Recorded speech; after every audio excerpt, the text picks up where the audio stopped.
Ұстаз қалай амасаңыз ба, ама отырсаң ба, үшлеріңіз сау ма?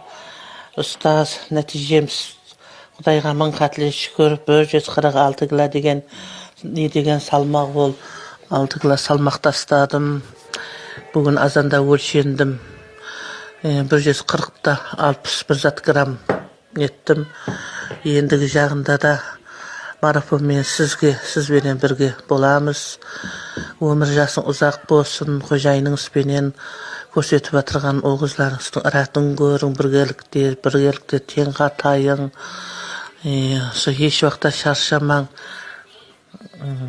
Адамларың марафоның бұл рет 110-115 болса, енді бұл рет 200-300-ге көбейсін қатынасатылар. Ендігі екінші айға да қатынасамыз, ұстаз. Ақшасы не сомнан болады, сонам айтып